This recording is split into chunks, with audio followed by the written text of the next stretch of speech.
Right breaking news తెలంగాణలో కొత్త మద్యం దుకాణాలకు నోటిఫికేషన్ విడుదలైంది. రేపటి నుండి అక్టోబర్ 18వ తేదీ వరకు దరఖాస్తులు స్వీకరించనున్నారు.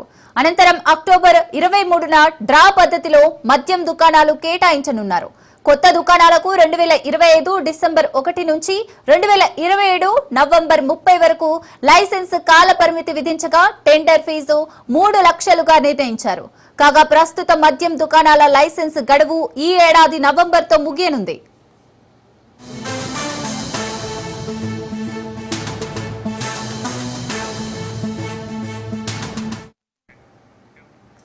తెలంగాణలో కొత్త మద్యం దుకాణాలకు నోటిఫికేషన్ విడుదలైంది. రేపటి నుంచి అక్టోబర్ 18వ తేదీ వరకు దరఖాస్తులు స్వీకరించనున్నారు. అనంతరం అక్టోబర్ 23న డ్రా పద్ధతిలో మద్యం దుకాణాలు కేటాయించనున్నారు.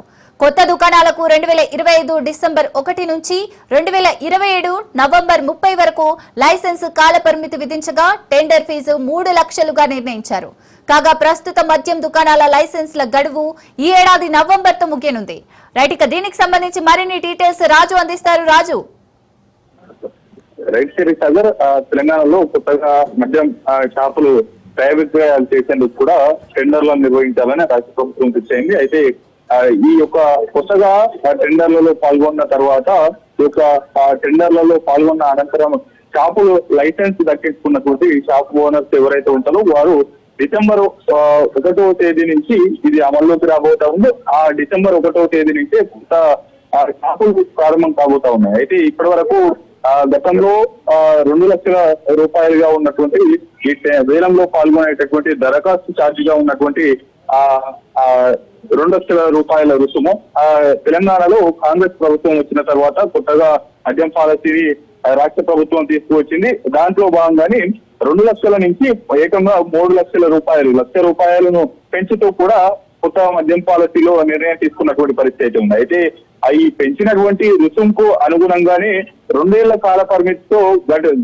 గత ప్రభుత్వం కూడా ఈ యొక్క కొత్త షాపులకు లైసెన్స్ జారీ చేసేది. అయితే ఇప్పుడు 3 లక్షల రూపాయలు పెంచడం వల్ల 3 ఏళ్లకు ఈ యొక్క కాల పరిమితి పెంచుతారు అనేటటువంటి ఆశాభావం కూడా ఉన్నప్పటికీ కూడా కొంత నిరాశ ఎదురైంది అనేది అయితే చెప్పాలి. ప్రధానంగా ఈ 3 లక్షల రూపాయలు టెండర్లలో పాల్గొనేటటువంటి వేలంలలో పాల్గొనేటటువంటి ఎవరైతే దరఖాస్తుదారులు ఉంటారో వారు కేవలం ఈ 2 ఏళ్ల కాల పరిమితికి మాత్రమే ఈ యొక్క టెండర్లను రాష్ట్ర ప్రభుత్వం పిలుస్తా ఉంది, ఎక్సైజ్ శాఖ పిలుస్తున్నటువంటి పరిస్థితి ఉంది. అయితే రేపటి నుంచి ఈ యొక్క కొత్త మద్యం షాపులకు సంబంధించి ఎవరైతే ఆసక్తి ఉందో వేలంపాటలో ఆయా షాపులను దక్కించుకోవాలనేటువంటి ఆశావాహుల నుంచి దరఖాస్తులను తీసుకునేందుకు కూడా ప్రత్యేకంగా ఈ వేలం వేయబోతా ఉన్నారు. ఆ వేలం ప్రకారం కూడా దరఖాస్తు చేసుకోవాల్సిందిగా కూడా నోటిఫికేషన్ విడుదల చేసినటువంటి పరిస్థితి ఉంది. రేపటి నుంచి అక్టోబర్ 18వ తేదీ వరకు ఈ యొక్క దరఖాస్తులను ఎక్సైజ్ శాఖ స్వీకరించనుంది. ఆ తర్వాత అక్టోబర్ 23వ తేదీన వచ్చినటువంటి అన్ని దరఖాస్తులు స్వీకరించిన అనంతరం కూడా ఈ యొక్క డ్రా పద్ధతిలో మద్యం దుకాణాల కేటాయింపు ఉండనుంది. అందులో ప్రధానంగా ఎస్సీ, ఎస్టీ, బీసీలోని గౌడ సామాజిక వర్గానికి కొన్ని షాపులు రాష్ట్ర వ్యాప్తంగా ఉన్నటువంటి 2,620 షాపులకు పైగా ఉన్నాయి. అందులో ప్రధానంగా హైదరాబాద్ లోనే దాదాపు 600 పైగా ఈ యొక్క మద్యం దుకాణాలు ఉన్నాయి. వీటిలో ఆయా జిల్లాల వారీగా చూసి ఎస్సీ, ఎస్టీ, బీసీలో ఉన్నటువంటి గౌడ సామాజిక వర్గ వారికి ఈ యొక్క దరఖాస్తుల్లో వచ్చినటువంటి దరఖాస్తుల్లో వారికి రిజర్వేషన్ ఉంటుంది. ఓవరాల్ గా ఉన్నటువంటి 2,620కి పైగా ఉన్నటువంటి షాపుల్లో వారికి రిజర్వేషన్ లో వచ్చినటువంటి భాగాన్ని తీసి ఇతర షాపులను కూడా జనరల్ కేటగిరీలో ఉంచేటటువంటి పరిస్థితి ఉంటుంది. అయితే ఈ నేపథ్యంలో కూడా అటు కీలకంగా ఈసారి గతంలో 2017లో 50,000 రూపాయలుగా ఉన్నటువంటి దరఖాస్తు ఛార్జ్ 2019 వరకు 1,00,000 రూపాయలకు పెంచింది గత ప్రభుత్వం. ఆ తర్వాత ఏకంగా 2 లక్షలను చేసినటువంటి పరిస్థితి ఉంది. ఆ తర్వాత దాదాపు 6 ఏళ్ల తర్వాత 2019 తర్వాత ఇప్పుడు ఏకంగా 3 లక్షల రూపాయలను కూడా ఈ యొక్క దరఖాస్తు రుసుము పెరిగినటువంటి పరిస్థితి కనిపిస్తా ఉంది.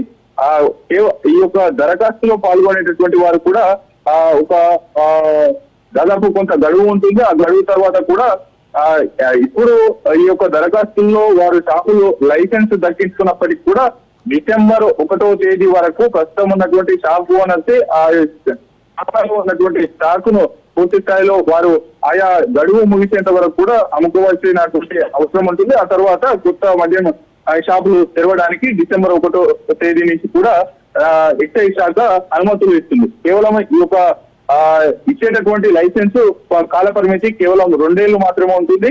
డిసెంబర్ సో ఇది ప్రధానంగా కూడా నవంబర్ 30వ తేదీన 2027 వరకు మాత్రమే ఈ యొక్క కొత్తగా జారీ చేసేటటువంటి మద్యం షాపుల లైసెన్స్ గడువు మాత్రమే ఉంటుంది. అయితే ఈ యొక్క తెలంగాణలో ఈ యొక్క పెంచినటువంటి నూతన మద్యం పాలసీకి సంబంధించి కూడా పెంచినటువంటి దరఖాస్తుల రుసుము ఏదైతే ఉందో 2 లక్షల నుంచి 3 లక్షల వరకు పెంచడం జరిగింది కాంగ్రెస్ ప్రభుత్వం వచ్చిన తర్వాత.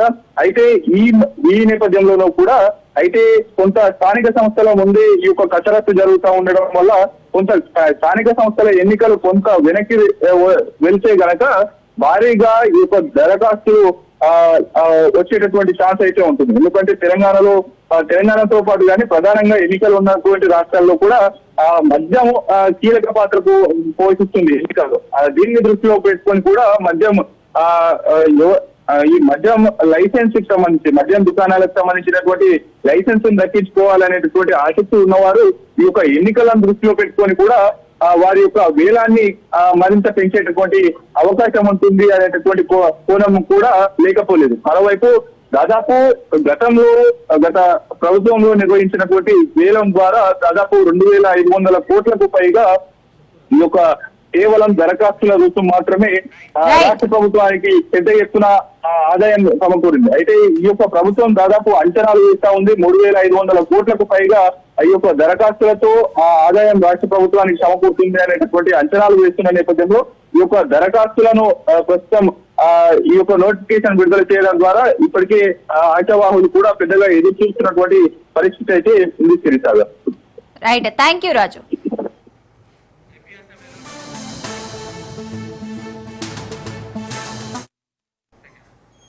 రైట్, ఏపీ అసెంబ్లీలో సీఎం చంద్రబాబు మాట్లాడుతున్నారు, లైవ్ లో చూద్దాం. మీ ఆవేశంలో అర్థం ఉంది, మీ బాధల్లో నాకు సానుభూతి ఉంది. ఎందుకంటే నేను కూడా ఫస్ట్ విక్టిమ్ కాబట్టి మీ అందరికంటే ఎక్కువ బాధపడిన వ్యక్తిని. నాకు కూడా దశ ఆ రోజు ఉండేది. ఎంత భయంకరంగా అంటే బయట మీరు మాట్లాడుకున్నారు, నేను జైల్లో ఉంటే నాకు వచ్చిన వాళ్ళు చెప్పేవాళ్ళు డ్రోన్స్ పైన ఎగరేసేవాళ్ళు. ఎందుకు ఎగరేశారంటే వేరే బోటు చూడడానికి అని చెప్పేవాళ్ళు. భయంకరమైన వాతావరణం. అప్పుడే పవన్ కళ్యాణ్ కూడా బయలుదేరి హైదరాబాద్ నుంచి వస్తే రానీయకుండా దారంతా అడ్డం పెట్టి ఎక్కడెక్కడో చెప్తే రోడ్డు పడుకొని తర్వాత బాలకృష్ణ గారు పవన్ కళ్యాణ్ గారు వచ్చి నన్ను కలిసే పరిస్థితికి వచ్చారు. వీళ్ళు నేను ముందుగానే చూడాలనుకుంటే రానియకపోతే లాస్ట్లోకి వచ్చి జైల్లో చూసే పరిస్థితి వచ్చింది. ఇలాంటి సంఘటనలు ఒకటి కదా దిశ మర్చిపోలేము.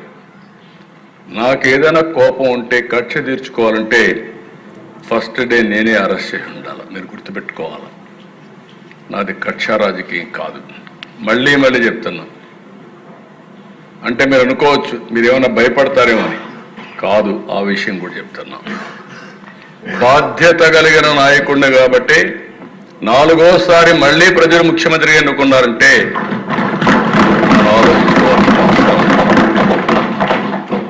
నిన్నే బ్రహ్మోత్సవాలకు వెళ్ళాను. ఓసారి మనం కూడా మనుషులం కాబట్టి ఆలోచిస్తూ ఉంటాం. 2003 తిరుపతిలో సిమ్స్లో నేను ప్రాణదానం కార్యక్రమం స్టార్ట్ చేశాను. ఇప్పుడు దానికి ఒక 688 కోట్లు కార్పస్ కూడా వచ్చింది. అది స్టార్ట్ చేసి నేరుగా బయలుదేరి పట్టు వస్త్రాలు దేవుడికి సమర్పించాలి, ప్రభుత్వ లాంఛనాలు. ఎగ్జాక్ట్గా అలిపిరి, ఇప్పుడుండే అలిపిరి గేట్ ఏదైతే ఉందో అక్కడ, అప్పుడు నేరో రోడ్డు. అదే అక్కడ వేరేగా నా కారుకి యాక్సిడెంట్. ఐ థాట్, నాకు తెలియదు, నేను 3 ఎమ్మెల్యేలు ఉన్నా, రాజశేఖర్ రెడ్డి, గోపాలకృష్ణారెడ్డి, కృష్ణమూర్తి. నేరుగా అప్పుడు టీవీలు కూడా లేవు, ఒక్క జెమినీ టీవీ ఉంది. నేను లేచాను, నాకు మళ్ళీ చూసుకున్న తర్వాత లేచాను, నేరుగా నేనే నడుచుకుంటూ పోయి అంబులెన్స్లో పడుకున్నాను. అక్కడికి సిమ్స్ హాస్పిటల్కి 5 minutes. నేను అక్కడ పోయి పడుకున్నాక దిశ స్ట్రెచ్చర్లో తీసుకెళ్తున్నారు. మెలకు వచ్చాను.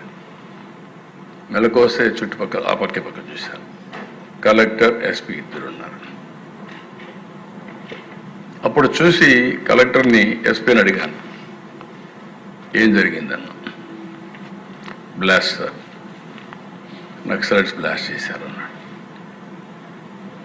అప్పుడు నాకు రీకలెక్షన్ కూడా, అంటే ఆ స్పరాది మూమెంట్ ఏం జరిగిందో తెలియదు, ఎందుకు తెలియదు అని అడిగితే డాక్టర్లు చెప్పినటువంటి అడ్వైస్, ఒక్కొక్కసారి మైండ్ ఆ నిమిషం బ్లాక్ అవుతుంది, బ్లాక్ కాకపోతే అక్కడి నుంచి ప్రాబ్లం వస్తుంది కాబట్టి బ్లాక్ అయి మళ్ళా రిలీజ్ చేస్తుందని చెప్పే పరిస్థితికి వచ్చారు.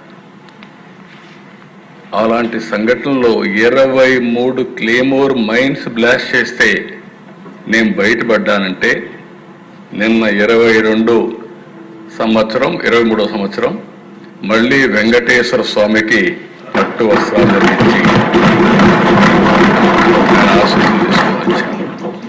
అంటే ఏంటి అధ్యక్ష ఇది సాధ్యం అంటే మహిముందా అంటే ఉందని చెప్పాలి. అదర్వైజ్ 23 క్లేమోర్ మైన్స్ ని అలాంటి సంఘటనలు ఎవరు బయటపడింది లేదు.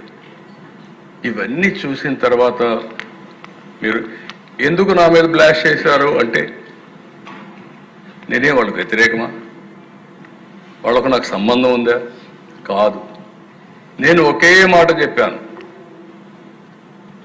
అభివృద్ధి చెందుతున్న ఇలాంటి దేశంలో మీరు అవుట్డేటెడ్ సిద్ధాంతంతో లా అండ్ ఆర్డర్ మీ చేతుల్లో తీసుకొని తుపాకీతో మీరు రాజ్యం చేస్తామంటే కుదరదు. ఇది సమాజానికి మంచిది కాదు. మీరు కూడా మెయిన్ స్ట్రీమ్కి రండి. ఆ రోజు కూడా నేను చెప్పింది ఒకటే చెప్పాను దేశం, మీరు గుర్తుపెట్టుకోవాలి. ఈ సమస్య రాజకీయ, ఆర్థిక, సామాజిక సమస్య. ఈ 3 హ్యాండిల్ చేయాల్సిన అవసరం ఉంది, కొంత సమయం కావాల్సిన అవసరం ఉంది. అంతేగాని మీరు ఈ 3 సమస్యలను ఒకటే రోజు పరిష్కారం చేస్తాం మేము తుపాకీతో అంటే కరెక్ట్ కాదని చెప్పి నేను పోరాడితే కడాన్ నా మీదనే దాడి చేసే పరిస్థితికి వచ్చారు. బట్ నేను భయపడలేదు. ప్రజలకు రక్షణగా ఉండాలని, ప్రజల ఆస్తులు కాపాడాలని, ఈ రాష్ట్ర భవిష్యత్తు కోసం నా ప్రాణాలు పోయినా పర్వాలేదని కష్టపడ్డాను తప్ప ఎక్కడ ఆలోచించలేదు. ఒక్క నిమిషం కూడా నా ఎన్నిక పోలేదు. రాయలసీమ ఎన్ని ఫ్యాక్షన్స్ అండి, మామూలు ఫ్యాక్షన్స్ కాదు దిశ. ఈ రాజకీయాలు ఎట్లుండేటంటే ఒకప్పుడు రాయలసీమ అంటే సినిమాలు కూడా, ఇప్పుడు బాలకృష్ణ గారు అందరూ ఆల్ సినిమాలని రాయలసీమ అని వచ్చారు. ఇప్పుడు సినిమాలు కూడా మీకు తగ్గిపోయినాయి. రాయలసీమ పౌరుషాలు లేవు. ఇప్పుడు రాయలసీమ రతనాలసీమ అయిపోతా ఉంది. రేపు రాబోయే రోజుల్లో వేరే ప్రాంతాల మీరు హీరోస్ని తీసుకోవాలి, కథలు తెచ్చుకోవాలి తప్ప రాయలసీమ అనేది వచ్చే పరిస్థితులు కూడా లేరు. ఐ రిమెంబర్ అధ్యక్ష, రాయలసీమలో పట్టుదల పెట్టుకునేవాళ్ళు. ఒక్క మాట చెప్పాలంటే ఫ్యాక్షన్లో, రోడ్ యాక్సిడెంట్లో, తీవ్రవాదుల వల్ల చనిపోయినటువంటి పిల్లలకి నేను కుటుంబ పెద్దగా ఉండి చదివించాలని ఎన్టీఆర్ మెమోరియల్ స్కూల్ పెట్టాను. నేను అక్కడ చదివించాను. చదివించిన తర్వాత దేశ ఆ పిల్లల్ని ఒకరోజు ఇంటరాక్ట్ అయ్యాను పోయి, ఏంటి బాబు ఏమవుతామని. సార్ చదువుకుంటా, మీరు చదివిస్తున్నారు, చదువుకున్నాక ఇంటికి వెళ్ళి మా నాన్న చంపాడు కదా, అతన్ని చంపి తర్వాత ఆలోచిస్తాను. అంటే అక్కడ ఏ విధంగా అయితే ఆడవాళ్ళు కూడా దిశ మన సాంప్రదాయ ప్రకారం, హిందూ సాంప్రదాయ ప్రకారం ఈ కుంకుమ ఇవన్నీ తీసేసి ఇవన్నీ ఒక పద్ధతి ప్రకారం మన సంస్కారాలు అవన్నీ లెగసీగా వచ్చే సమస్యలన్నీ ఇది చేస్తాం. కానీ అప్పట్లో కొంతమంది లేడీస్ అయితే ప్రతిమ చేయించుకునేవాడు పిల్లల దగ్గర నుంచి. నువ్వు పెరిగి పెద్ద అయిన తర్వాత మీ నాన్నను చంపిన వాడిని చంపిన తర్వాత ఆయన ఆత్మ శాంతి కలుగుతుంది, అప్పుడే నేను ఈ కుంకుమ పసుపు అని తీసేస్తానని చెప్పాడు. అలాంటిది దిశ పోరాడాం. కడాన ఇప్పుడు కూడా చెప్తున్నాను, దిశ ఇక్కడే ఉన్నారు,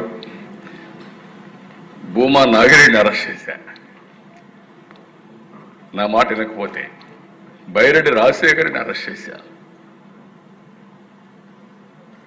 నా మనుషులకు వాళ్ళు అరెస్ట్ చేస్తే వేరే వాడు వస్తే ఏం చేయాలో చేసి చూపిస్తారు. కాబట్టి ఒక కంకణం కట్టుకున్నాను, రాయలసీమలో ఫ్యాక్షన్స్ లేకుండా చేయాలనుకున్నా.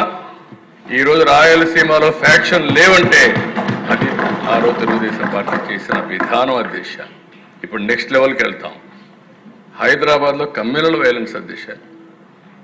ఒకే రోడ్డు విజయవాడకు రావాలన్నా, బెంగళూరు పోవాలన్నా, బాంబేకి పోవాలన్నా ఒకే రోజు హైకోర్టు ద్వారా మలక్పేట ద్వారా వచ్చేవాడు. 6 నెలలు కర్ఫ్యూ ఎన్టీఆర్తో ప్రారంభమైంది కంట్రోలింగ్. దానిపైన కూడా నేను కంట్రోల్ చేశాను. కొంతమంది బాధపడ్డారు. నాకు అప్పుడు ఇప్పుడు కూడా జ్ఞాపకం ఉంటుంది, కొంతమంది మనుషులు మర్చిపోలేము. గబ్బర్ సింగ్ అని ఒక అతను ఉండేవాడు, కేఎస్ఎన్ మూర్తి, 6 అడుగులు ఉండేవాడు, 100, 130, 150 కేజీలు ఉండేవాడు. ఎంత పర్ఫెక్ట్గా ఉండేవాడు అంటే ఆ చార్మినార్ ప్రాంతానికి పోతే మొత్తం భూమి అంతా కూడా కంపిస్తూ ఉండేది. ఆ విధంగా ప్రవర్తించేవాడు. మొత్తం కంట్రోల్ చేసాం దిశ. ఇప్పుడు అందుకే దిశ మీ ఆవేశాలకు అర్థం ఉంది. పరిటాల రవీంద్ర ఆ రోజుట్లో ఆఫీసులో చంపేశారు దిశ. ఇవన్నీ కొన్ని చాలా జరిగాయి.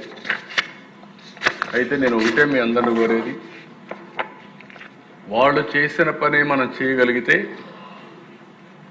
ఈ రాష్ట్రానికి న్యాయం జరగదు. కానీ ఒక్క విషయం గుర్తుపెట్టుకోవాలి, మీరు తప్పు చేసి నేను తప్పించుకుంటానంటే మాత్రం ఈ ప్రభుత్వంలో ఎట్టి పరిస్థితుల్లో కుదరదు.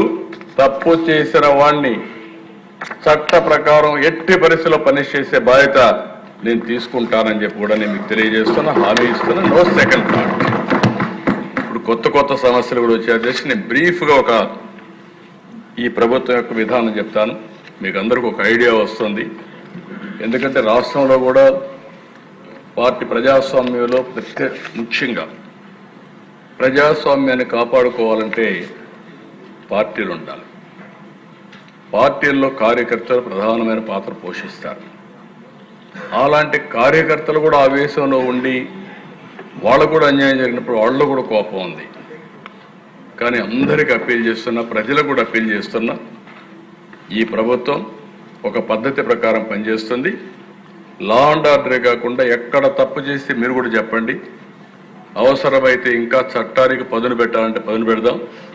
ప్రజాస్వామ్యతంగా యాక్ట్ చేద్దాం. శాశ్వతంగా ఈ రాష్ట్రంలో ఇలాంటి నేర ప్రవృత్తి ఉండే వ్యక్తుల్ని పూర్తిగా కట్టడి చేసే బాధ్యత మనందరం కూడా తీసుకొని, మళ్ళీ నేను మొన్న కూడా చెప్పాను, స్వర్ణాంధ్రప్రదేశ్ విజన్ 2047 నేను వేసే ఫౌండేషన్ మీరు ఒకటే గుర్తుపెట్టుకోవాలి. 47కి భారతదేశం ప్రపంచంలో నెంబర్ 1గా ఉంటుంది. నెంబర్ 2 అయితే ఈజీగా అవుతాం, నెంబర్ 1 అవుతాం. ఆ సందర్భంలో నెంబర్ 1 రాష్ట్రంగా ఆంధ్రప్రదేశ్ ఉండాలని, ప్రపంచంలోనే తెలుగు జాతి నెంబర్ 1గా ఉండాలనేది ఈ ప్రభుత్వం యొక్క సంకల్పం. ఇక్కడ మీరు చూసినప్పుడు దేశ 5 సంవత్సరాలు నేను చెప్పాను. ఇప్పుడు క్రైమ్ గురించి ఓవర్వ్యూ ఒకటి, 2 ఉమెన్ సేఫ్టీ, 3 డ్రగ్ కూడా. కడాన దిశ ఒకసారి చాలా బాధేస్తుంది.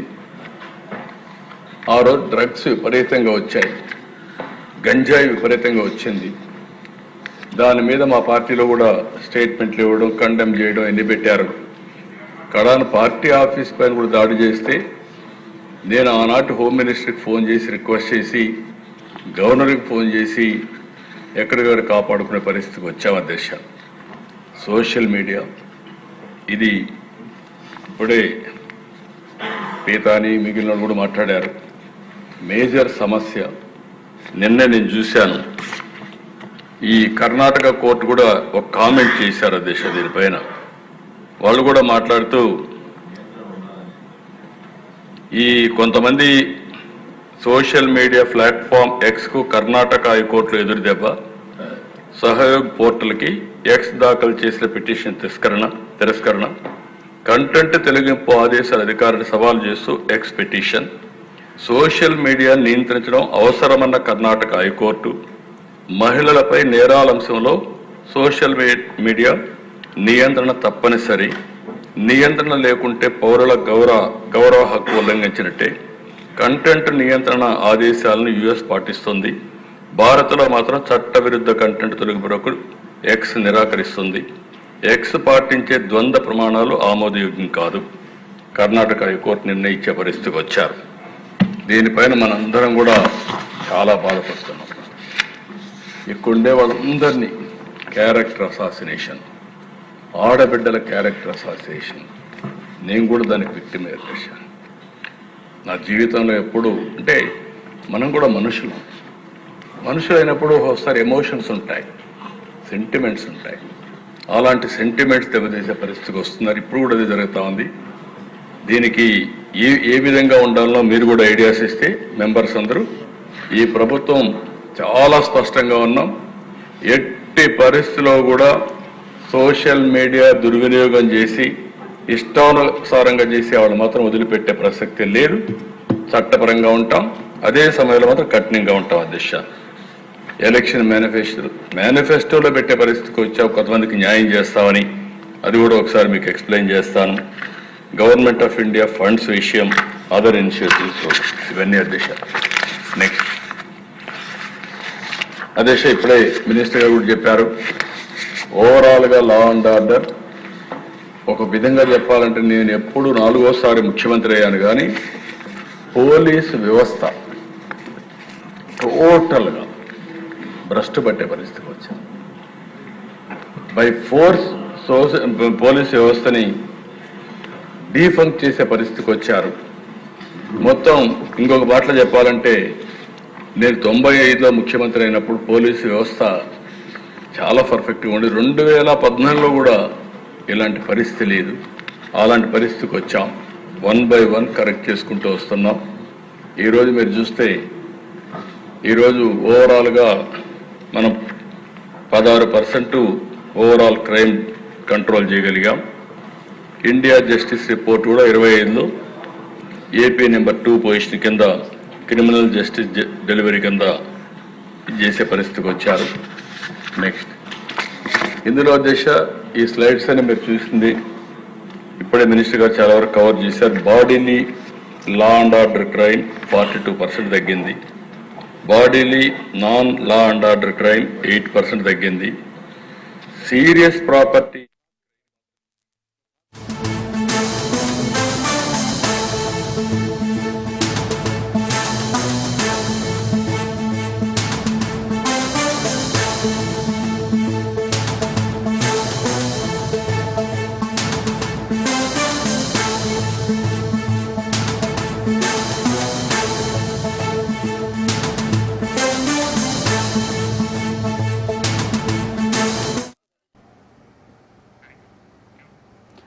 రైట్, బ్రేకింగ్ చూస్తున్నాం. కీసర పోలీస్ స్టేషన్ పరిధి నర్సంపల్లిలో శ్వేత కిడ్నాప్ కేసులో పోలీసులు 3గురిని అరెస్ట్ చేశారు. మొత్తం 6గురిలో 3గురిని అదుపులోకి తీసుకున్నట్లు కీసర సీఐ తెలిపారు.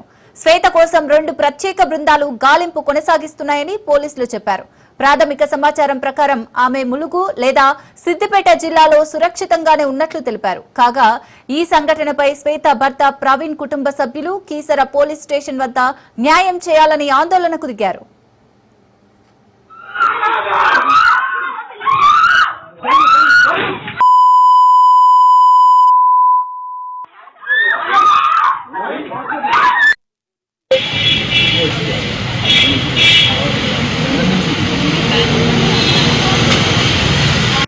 మొత్తం నూపడి దెబ్బలు ఎక్కువ.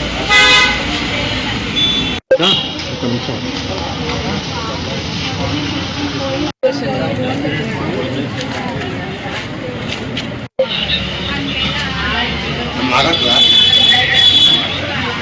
ఏ పద్ధతికి మాట్లాడారు.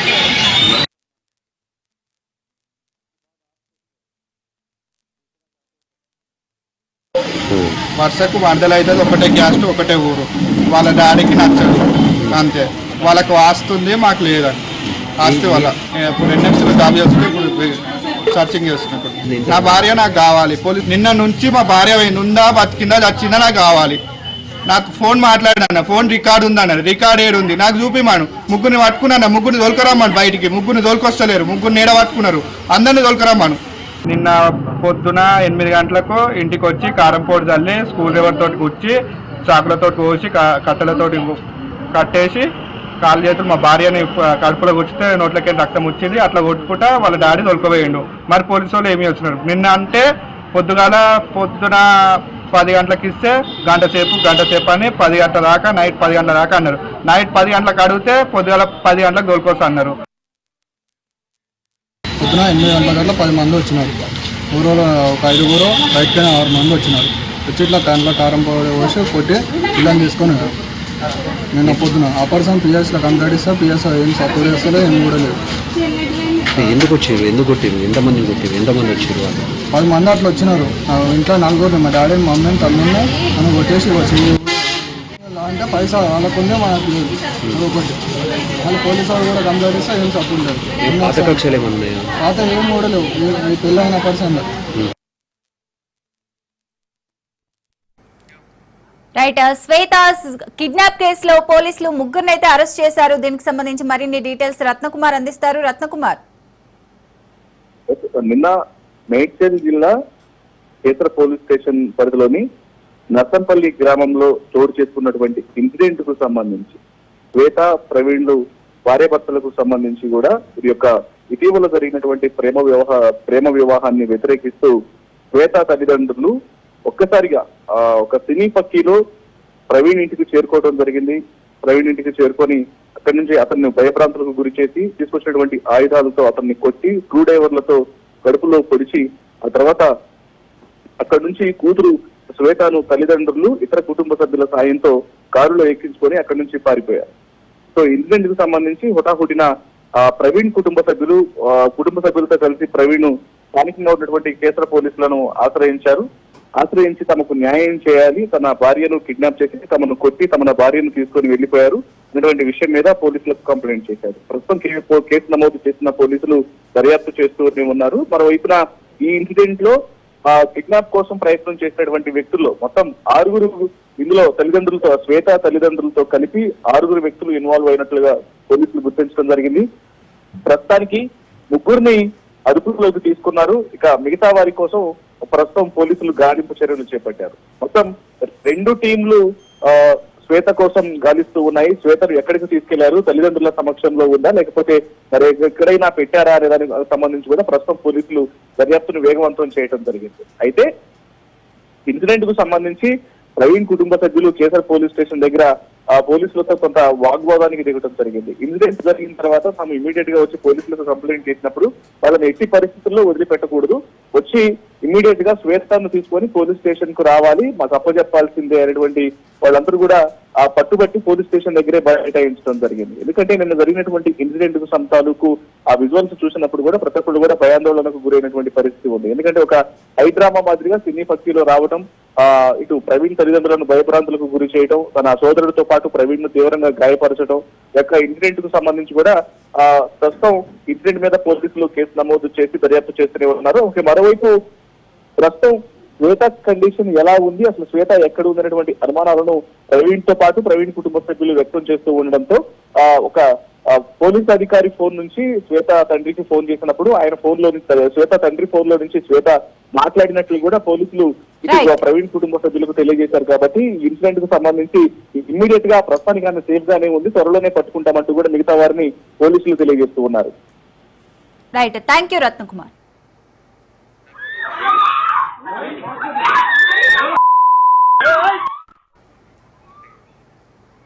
రైట్, ఏపీ అసెంబ్లీలో చంద్రబాబు మాట్లాడుతున్నారు, లైవ్ లో చూద్దాం. నాకు ఐజీ ఉన్నాడు, ఇంటెలిజెన్స్ డీజీ ఉన్నాడు, ఆ రోజు ఉన్నాడు, ఇప్పుడు ఉన్నారు. మార్నింగ్ నిద్ర లేస్తే సాక్షి పేపర్లో టీవీలో వివేకానంద రెడ్డి గుండెపోటుతో చనిపోయాడు. మీరింటి ఆలోచి శ్రద్ధ పాపం, అదే ఎవరికి పెద్ద తప్పు చేయలేదు అతను, మంచోడు చనిపోయాడు అనిపించింది. అందులో ఎలక్షన్లో బిజీగా ఉన్నాం. నేను కూడా అదే అనుకున్నాను. మా ఐజీ ఇంటెలిజెన్స్ చెప్పలేదు, సీఎంఓ చెప్పలేదు, డీజీ చెప్పలేదు. మార్నింగ్ అక్కడి నుంచి అతను బయలుదేరి వాళ్ళ ఫ్యామిలీ విషయం ఇది, వాళ్ళ ఫ్యామిలీ విషయం కాబట్టి నేను ఎక్కువ పట్టించుకోలేదు. సునీత గారు ఫోన్ చేసి కాదు పోస్ట్ మార్టం చేయాలి అని అడిగారు. పోస్ట్ మార్టం చేయాలంటే నేనేమన్నానంటే చేయండి, ఆ అమ్మాయి అడుగుతా ఉన్నప్పుడు మనకేముంది, నేను తప్పు చేయలేదు కదా, మీరు చేయండి అన్న. చేశాను. పోస్ట్ మార్టం చేసినప్పుడు ఇది గుండెపోటు కాదు, గొడ్డలిపోటు మామూలుగా కాదు చేసింది, బ్రెయిన్ కూడా బయట వచ్చింది అని వాళ్ళు ఆ రిపోర్ట్ ఇచ్చే పరిస్థితికి వచ్చారు. అప్పుడు ఏంటా ఇంట్లో మొత్తం రూమ్ అంతా బ్లడ్, ఆ బ్లడ్ అంతా కడిగారు, బెడ్ మీద కూడా బ్లడ్. ఆ తర్వాత ఒకసారి బాధేస్తుంది ఇవన్నీ. సాయంత్రానికి మాట మార్చేసి తండ్రి లేని బిడ్డ నేను, ఒకే చిన్నానున్నాడు, ఈరోజు ఈయన కూడా చంపేశారని చెప్పాడు. ఏమనిపిస్తుంది అధ్యక్ష? మనం బిజీగా ఓసారి న్యాయం ధర్మం అనుకొని మనం కానీ ఏమారితే నిందలు ఏ విధంగా వేయగలుగుతారో ఒక ఎగ్జాంపుల్ ఇది. ఆ మాటని నెక్స్ట్ డే మార్నింగ్ నా చేతిలో ఒక కత్తి పెట్టి నారాసుర రక్త చరిత్ర, దానివల్ల లాభం పొందారు పొలిటికల్గా. మీరు చేయగలుగుతామా? ఎవరైనా చేయగలుగుతాం? ఈ అవసరం అడుగుతున్నా. రాష్ట్ర ప్రజానీకానికి కూడా బాధ్యత లేదా అని అడుగుతున్నా నేను. ఎలాంటి కరుడగట్టినటువంటి నేరస్తులను కూడా మనం సపోర్ట్ చేసే పరిస్థితి వస్తే, అలాంటి వాళ్ళు రాజకీయాలకు వస్తే రాజకీయాలు ఏం జరుగుతాయి అధ్యక్ష? ఇంకా నేను చాలా మందితో పోరాడాను, కానీ నేరస్తులతో నేను ఎప్పుడు పోరాడాల? రాజకీయాలు నేరస్తుల్ని అసెంబ్లీలో ఎండగట్టాం, భయపడిపోయేవాడు. అలాంటిది ఇవన్నీ జరిగిన తర్వాత దిశ నిన్న శంకరయ్య అంటాడు, ఎంత ధైర్యం ఉండాలి దిశ. నాకు నోటీస్ పంపించాడు డెఫర్మేషన్. ఇప్పుడు ఆదినారాయణ రెడ్డి గారు మాట్లాడారండి. ఆదినారాయణ రెడ్డి చంపేశాడు ఆ రోజు, బీటెక్ రవి. అంటే ఎంత మళ్ళీ సిబిఐ లాంటి వ్యవస్థ, ప్రీమియర్ ఇన్వెస్టిగేషన్ ఏజెన్సీ ఆంధ్రప్రదేశ్కి వచ్చి వాళ్ళ ఆఫీసర్ చేస్తే, అతని మీద కేసు పెడితే హైకోర్టు పోయి యాంటిసిపేటరీ బెయిల్ తీసుకునే పరిస్థితి. తర్వాత వాళ్ళు అరెస్ట్ చేయాలని అక్కడ పోతే, కర్నూలుకు పోతే హాస్పిటల్లో అరెస్ట్ చేయని పరిస్థితి, తిరిగి వెళ్ళిపోయారు. ఇవన్నీ ఎక్కడన్నా విన్నామా అధ్యక్ష?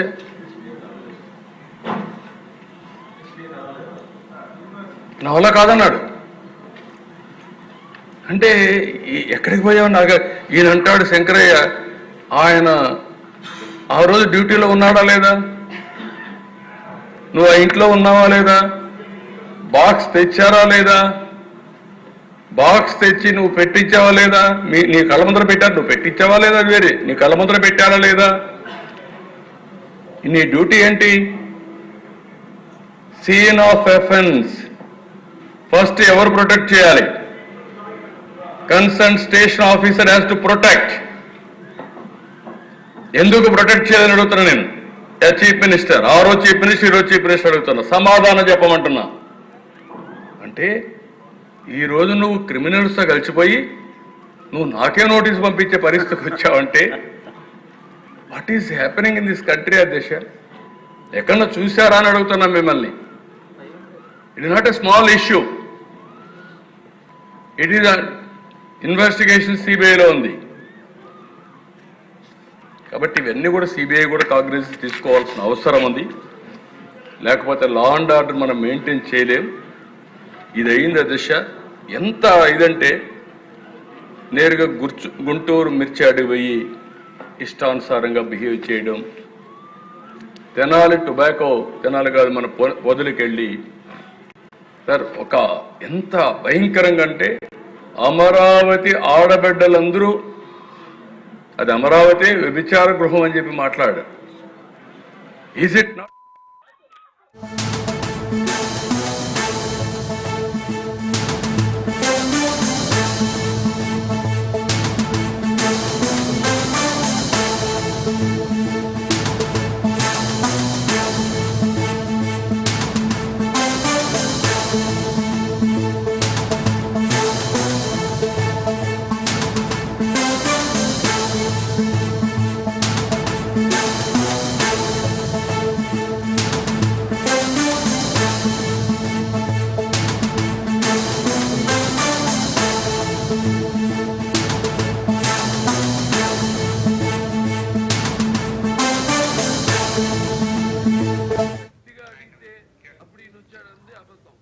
అసెంబ్లీలో MLA Nandamuri Balakrishna hot comments చేశారు. గతంలో సైకో గాడిని ఇండస్ట్రీ కలవడానికి వెళ్లినప్పుడు చిరంజీవి గట్టిగా అడిగితేనే వచ్చారనేది అబద్ధమన్నారు. అక్కడ గట్టిగా ఎవరూ అడగలేదన్నారు. సినిమా ఇండస్ట్రీ మినిస్టర్ ను కలవమన్నారు.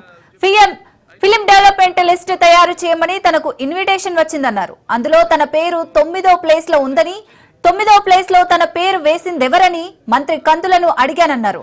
మర్యాద ఇవ్వరా ఏంటిదని బాలకృష్ణ ప్రశ్నించారు.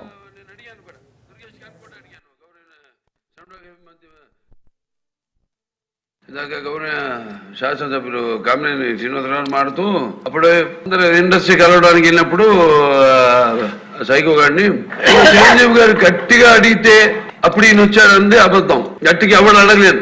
అక్కడ మీరు అన్నారు ఇందాక ఏదో గట్టిగా అడిగితే ఈయన వచ్చాడు మళ్ళీ కలవడానికి, లేకపోతే ఏదో సినిమా మినిస్టర్ కలవమన్నారు అని అండి. ఇంటాను ఓకే, అవమానించడం ఆయన ఓకే, ఏదో ఆయన పెద్ద గట్టిగా చెప్తే ఆయన దిగొచ్చాడంట కలవడానికి, లేకపోతే సినిమాటోగ్రఫీ మినిస్టర్ కలవమన్నాడంట. మనం కూడా నాకు ఇన్విటేషన్ వచ్చింది ఇక్కడ ఫిల్మ్ డెవలప్మెంట్ ఒక లిస్ట్ తయారు చేయమని. నాది 9వ పేరు వేశారు.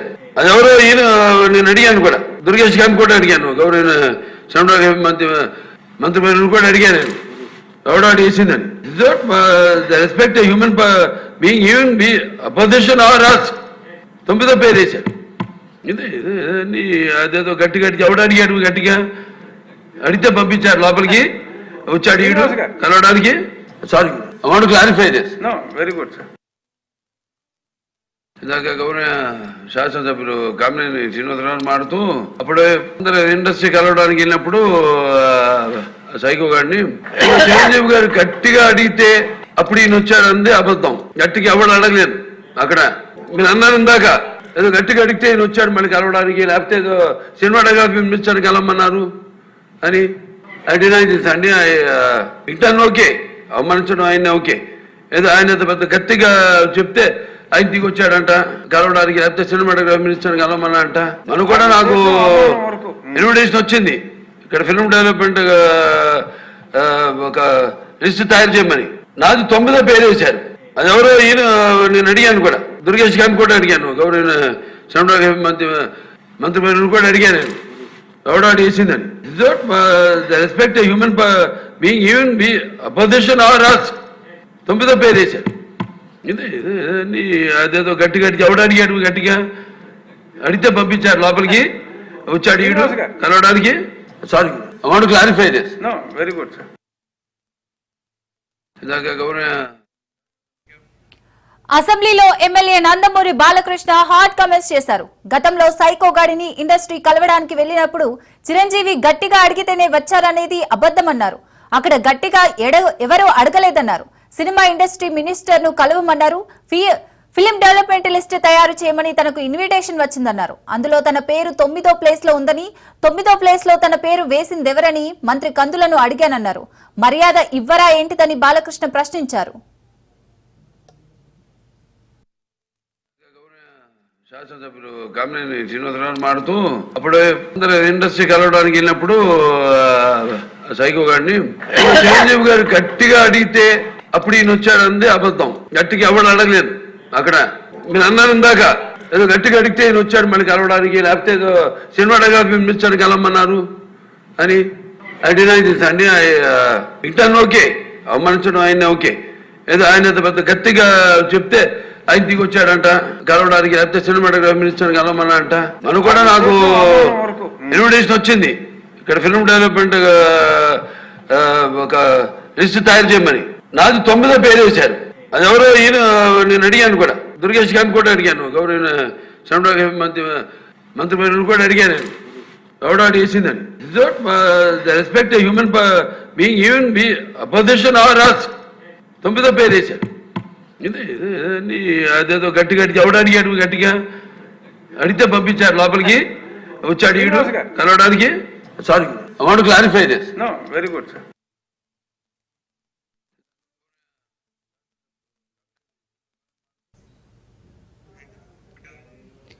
అసెంబ్లీలో MLA Nandamuri Balakrishna hot comments చేశారు. గతంలో సైకో గాడిని ఇండస్ట్రీ కలవడానికి వెళ్లినప్పుడు చిరంజీవి గట్టిగా అడిగితేనే వచ్చారనేది అబద్ధమన్నారు. అక్కడ గట్టిగా ఎవరూ అడగలేదన్నారు.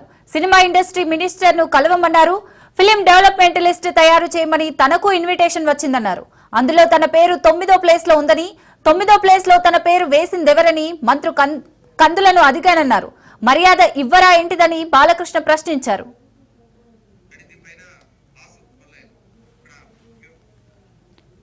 రైట్, దీనికి సంబంధించి మరిన్ని డీటెయిల్స్ వాసు అందిస్తారు. వాసు.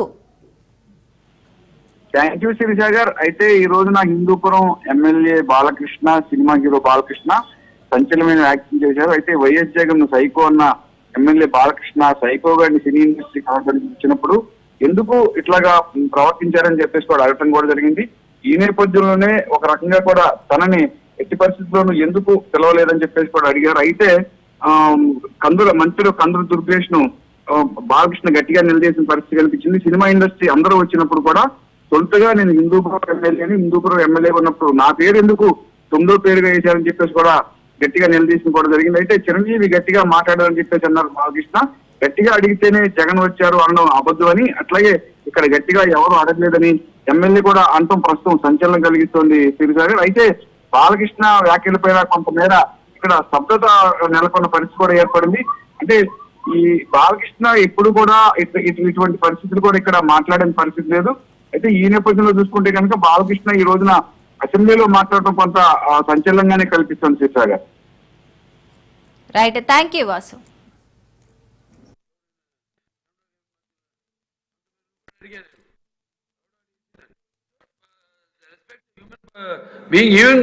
అపోజిషన్ ఆర్ us 9వ పేరు వేశారు. ఇది అదేదో గట్టిగా ఎవడు అడిగాడు, గట్టిగా అడిగితే పంపించారు లోపలికి, వచ్చి అడిగాడు కలవడానికి. Sorry, I want to clarify this. No, very good sir. ఇందాక గౌరవ శాసనసభ్యులు కామినేని శ్రీనివాసరావు మాడుతూ అప్పుడు అందరూ ఇండస్ట్రీ కలవడానికి వెళ్ళినప్పుడు సైకో గారిని చిరంజీవి గారు గట్టిగా అడిగితే అప్పుడు ఈయన వచ్చాడంది అబద్ధం. గట్టిగా ఎవరు అడగలేదు. అక్కడ మీరు అన్నారు ఇందాక ఏదో గట్టిగా అడిగితే ఈయన వచ్చాడు మళ్ళీ కలవడానికి, లేకపోతే ఏదో సినిమా డెవలప్మెంట్ మినిస్టర్ కలవమన్నారు అని అండి. ఇంటాను ఓకే, అవమానించడం ఆయన ఓకే, ఏదో ఆయన పెద్ద గట్టిగా చెప్తే ఆయన దిగి వచ్చాడంట కలవడానికి, లేకపోతే సినిమాటోగ్రఫీ మినిస్టర్ కలవమన్నాడంట.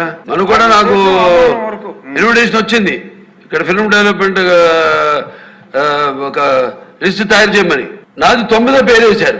అది ఎవరో ఈయన నేను అడిగాను కూడా, దుర్గేష్ గారిని కూడా అడిగాను, గౌరవ సినిమాటోగ్రఫీ మంత్రి కూడా అడిగాను నేను ఎవడో అడిగేసిందని. Respect human being, even opposition are us 9వ పేరు వేశారు. ఇది అదేదో గట్టిగా ఎవడు అడిగాడు, గట్టిగా అడిగితే పంపించారు లోపలికి, వచ్చి అడిగాడు కలవడానికి. Sorry, I want to clarify this. No, very good sir. అసెంబ్లీలో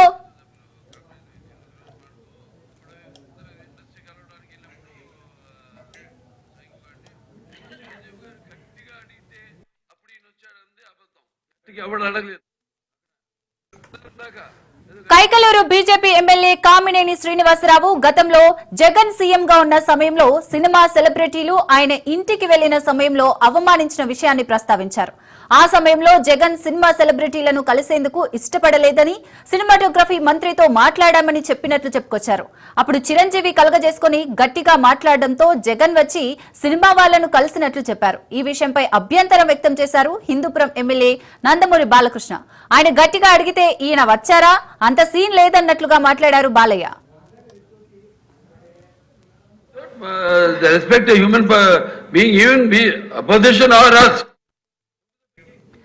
అంతేకాదు, ఇటీవల ఈ ప్రభుత్వంలో కూడా ఫిలిం డెవలప్మెంట్ కార్పొరేషన్ మీటింగ్ నిమిత్తం చర్చకు ఇండస్ట్రీ వాళ్లను ఆహ్వానించినప్పుడు తన పేరును 9వ స్థానంలో పెట్టి అవమానించినట్లు బాలయ్య చెప్పారు. ఆ విషయాన్ని వెంటనే సినిమాటోగ్రఫీ మంత్రి కందుల దుర్గేష్ ను ఫోన్ చేసి వివరించినట్లు వెల్లడించారు. సైకో గారిని చిరంజీవి గారు గట్టిగా అడిగితే అప్పుడు ఈయన వచ్చాడంది అబద్ధం. గట్టిగా ఎవరు అడగలేదు. అక్కడ మీరు అన్నారు ఇందాక ఏదో గట్టిగా అడిగితే ఈయన వచ్చాడు మళ్ళీ కలవడానికి, లేకపోతే ఏదో సినిమా డెవలప్మెంట్ మినిస్టర్ కలవమన్నారు అని అండి. ఇంటాను ఓకే, అవమానించడం ఆయన ఓకే, ఏదో ఆయన పెద్ద గట్టిగా చెప్తే ఆయన దిగి వచ్చాడంట కలవడానికి, లేకపోతే సినిమాటోగ్రఫీ మినిస్టర్ కలవమన్నా అంట. మనం కూడా నాకు ఇన్విటేషన్ వచ్చింది ఇక్కడ ఫిల్మ్ డెవలప్మెంట్ ఒక లిస్ట్ తయారు చేయమని. నాది 9వ పేరు వేశారు. అది ఎవరో ఈయన నేను అడిగాను కూడా, దుర్గేష్ గారిని కూడా అడిగాను, గౌరవ సినిమాటోగ్రఫీ మంత్రి కూడా అడిగాను నేను, ఎవడో అడిగేసిందని. Respect human being, even be opposition or us.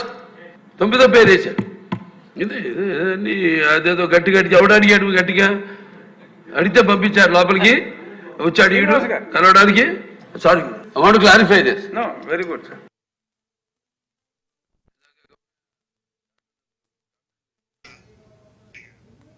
Right, అసెంబ్లీలో సీఎం చంద్రబాబు మాట్లాడుతున్నారు. లైవ్ చూద్దాం. డ్రగ్స్ అలవాటైన వ్యక్తికి గవర్నమెంట్ బెనిఫిట్స్ కూడా కట్ చేసేట్టు ఉంటుంది, లేకపోతే వాళ్ళ పేర్లు కూడా నోటీస్ బోర్డులో పెట్టి మరీ అడిక్ట్ అయిపోయిన వాళ్ళని ఎట్లా కంట్రోల్ చేయాలని కూడా ఆలోచించాలి. భయమైనా ఉండాలి, లేకపోతే కొంచెం కంట్రోల్లోకి తీసుకురావాల్సిన అవసరం ఉంది. ఇంకొక పక్కన 858 హాట్స్పాట్స్ని మ్యాప్ చేశారు. 80 చెక్ పోస్టుల్లో ఎక్కడెక్కడ కంట్రోల్ చేస్తున్నారు. ఈగల్ హెల్ప్ లైన్ 1972 ఇంట్రడ్యూస్ చేశారు. కమ్యూనిటీ రీహాబిలిటేషన్ 18,400 అవేర్నెస్ ప్రోగ్రామ్స్ పెట్టారు. డ్రగ్స్ వద్ద బ్రో ఈ కార్యక్రమాన్ని పెద్ద ఎత్తున చేస్తున్నారు. పిల్లల్లో కూడా బాగా అవేర్నెస్ తీసుకొస్తున్నాం. 56 డి అడిక్షన్స్ సెంటర్స్ పెట్టాం. 47 ఈగల్ క్లబ్స్ పెట్టారు. టీచింగ్ లీగల్ ప్రొవిజన్స్, అంటే స్టూడెంట్స్ అంతా కూడా ఒకసారి డ్రగ్స్ ఇదైనా గంజా ఇదైనా మన మీద పెద్ద యాక్షన్ ఉండదనుకుంటున్నారు. ఓసారి 20 ఏళ్ళు 30 ఏళ్ళు వాళ్ళ జీవితమే నాశనం అయిపోతుంది. వాళ్ళని అవేర్నెస్ తీసుకురావడానికి ఎడ్యుకేట్ చేస్తున్నారు. అదే మరి ఇంటర్ స్టేట్ కొలాబరేషన్ కూడా అందరితో కలిసి పనిచేస్తున్నారు. ఏదైతే నార్కోటిక్ కోఆర్డినేషన్ కమిటీస్ పెట్టి ఇంటర్ స్టేట్ మనం పక్క రాష్ట్రాలతో కోఆర్డినేట్ చేస్తున్నాం. అదే సమయంలో లిక్కర్లో వచ్చే డబ్బుల్లో 2% దీనికి ఇయర్ మార్క్ చేసి ఆ డబ్బులు ఖర్చు పెట్టి డీ అడిక్షన్ కానీ రీహాబిలిటేషన్ కానీ ఈ 2 కార్యక్రమాలు కూడా చేస్తున్నాం. అవసరమైతే 3 ప్రాంతాల్లో 3 బిగ్ హాస్పిటల్స్ అన్ని ఫుల్ ప్లెడ్జ్డ్ ఎక్విప్మెంట్ కానీ డాక్టర్స్ కానీ సైకాట్రిస్ట్ కానీ పెట్టి చేయాలనుకుంటున్నా, అవి కూడా చేస్తాం.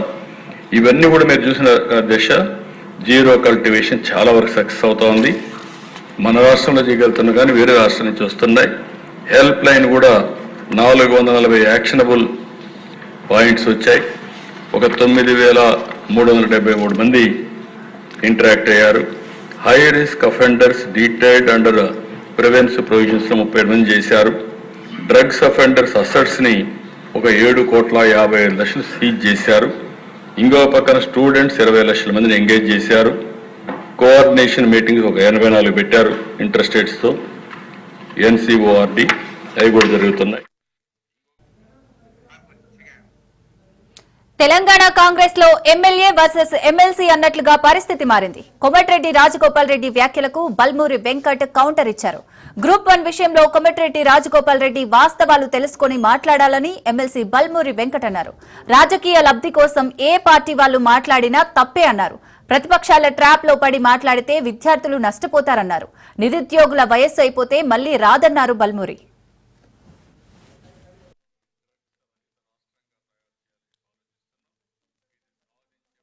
మీరు కూడా చూసారు కదా, మీడియా ముందు వాళ్ళు వచ్చి మాట్లాడారు కదా. మరి వాళ్ళకి ఏదైతే మొత్తం కుటుంబం వాళ్ళ మొత్తం ఆస్తి కలిపి కూడా 50 లక్షలు లేదు కొంతమందికి. మరి లేనప్పుడు మరి 3 కోట్లు ఎడికెళ్ళి ఇచ్చుకున్నారని ఆరోపించినప్పుడు దాన్ని ఎవరు ప్రూవ్ చేయాలి? రాజగోపాల్ రెడ్డి గారు కూడా విజ్ఞప్తి చేస్తున్నా, వాస్తవాలు తెలుసుకొని మనం విద్యార్థులకి చెప్పే ప్రయత్నం చేయాలి. వాస్తవాన్ని మనం పట్టించుకోకుండా మనం మిస్లీడ్ చేసే ప్రయత్నం చేస్తే, దీన్ని మనం రాజకీయాలు చేసే ప్రయత్నం చేస్తే రేపు పొద్దున మనం తెలంగాణ రాష్ట్రం వెంటబడే పరిస్థితి ఏర్పడుతుంది. తెలంగాణని మనము సాధించుకుంది, కాంగ్రెస్ పార్టీ తెలంగాణ రాష్ట్రాన్ని ఇచ్చింది నీళ్లు, నిధులు, నియామకాలు.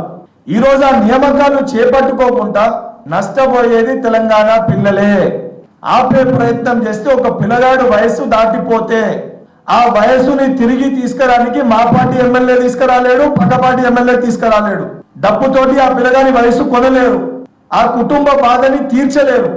ఉద్యోగాలు వచ్చిన కొంతమంది పిల్లల తల్లిదండ్రులు కూడా, ఒకరిద్దరు తల్లిదండ్రులు కూడా చనిపోయినరు. తిరిగి వాళ్ళ తల్లిదండ్రులను కూడా తీసుకురాలేరు. దయచేసి ఇటువంటి విషయాలలో రాజకీయం చేయొద్దని చెప్పి నేను అందరు కూడా విజ్ఞప్తి చేస్తున్నా. కొంతమంది వ్యక్తుల్ని ప్రోత్సహించి వాళ్ళతోటి దీక్షలు చేపట్టినాక వెనకాల ఉండి విద్యార్థులని రెచ్చగొట్టి ఇటువంటి తప్పుడు ఆరోపణలు చేసి తప్పుడు విషయాలని విష ప్రచారం వారి యొక్క సోషల్ మీడియా హ్యాండిల్స్ ద్వారా చేసే ప్రయత్నం చేయడం అనేది సరైన పద్ధతి కాదు. ఈ ప్రెస్ మీట్ పెట్టిన గుంటూరులో డయేరియా కలరా విజృంభిస్తుంటే ప్రభుత్వం మాత్రం నిద్రమత్తులో ఉందని మాజీ మంత్రి విడుదల రజని మండిపడ్డారు. గుంటూరులోని ప్రభుత్వ సమగ్ర వైద్యశాలలోని డయేరియా బాధితులను ఆమె పరామర్శించారు. కూటమి ప్రభుత్వం అధికారంలోకి వచ్చినప్పటి నుంచి రాష్ట్రంలోని అన్ని సమస్యలను గాలికి వదిలేశారని ఆరోపించారు. గత కొంతకాలంగా గుంటూరు జిల్లాలో ఎంతో మంది డయేరియా కలరా బారిన పడ్డారని, ప్రస్తుతం గుంటూరు జీహెచ్లో 11 మంది చికిత్స పొందుతున్నారని చెప్పారు. అధికారులు గాని కూటమి నాయకులు గాని కనీసం వారిని పరామర్శించిన పాపాన పోలేదన్నారు. వైసీపీ ప్రభుత్వ హయాంలో ఇలాంటి పరిస్థితులు వచ్చినప్పుడు వెంటనే స్పందించి వాటిని నిర్మూలించామని కూడా ఆమె గుర్తు చేశారు. మెడికల్ కాలేజీల ప్రైవేటీకరణ మీద ఉన్న ధ్యాస రాష్ట్రంలోని సమస్యలపై కూటమి నాయకులకు లేదని ఫైర్ అయ్యారు.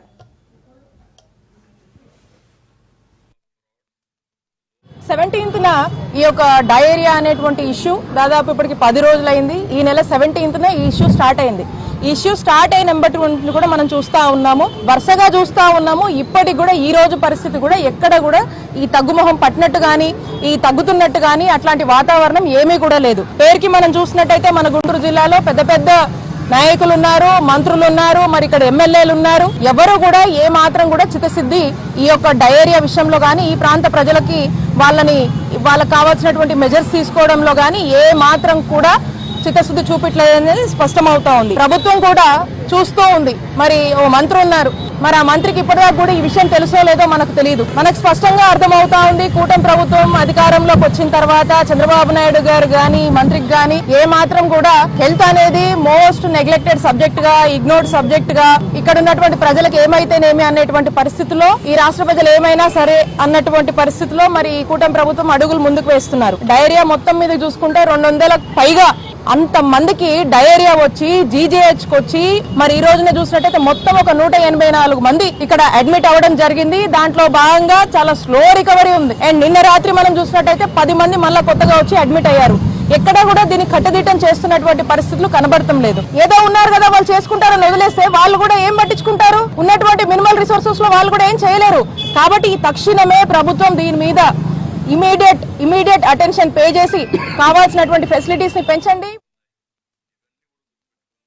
హెల్త్ మినిస్టర్ గారు కానీ అందరూ కూడా ఈ మెడికల్ కాలేజీలు జగనన్న తీసుకొచ్చినటువంటి మెడికల్ కాలేజ్ ని ప్రైవేటైజేషన్ పనిలో బిజీగా ఉన్నారు. అలాగే ఆరోగ్యశ్రీని కూడా ఈ ఇన్సూరెన్స్ మోడల్ అని చెప్పేసి వేరే హైబ్రిడ్ మోడల్ అని చెప్పేసి అది కూడా ఒక థర్డ్ పార్టీకి అప్పచెప్పే దాంట్లో బిజీగా ఉన్నారు. ఇట్లా చూసినా కూడా వాళ్ళకు ఉన్నటువంటి ప్రభుత్వంగా మనం నిర్వహించాల్సినటువంటి బాధ్యతల్ని ప్రైవేటైజేషన్ అని ఒక థర్డ్ పార్టీ చేతిలో పెట్టేసి హ్యాపీగా పందపించుకునే పనిలో ఉన్నారు.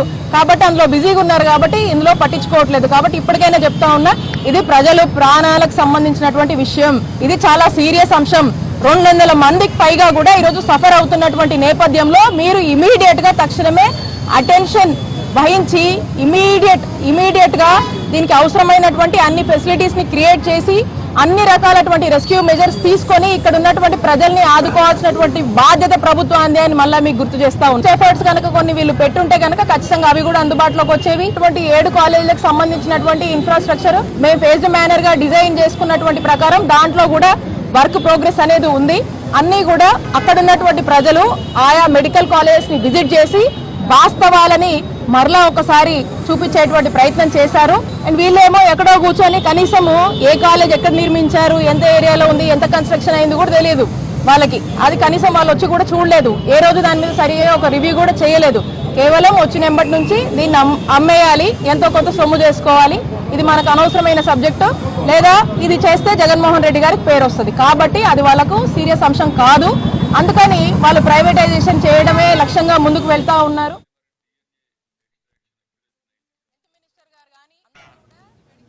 Kiwi bulletin updates. Keep watching Raj news.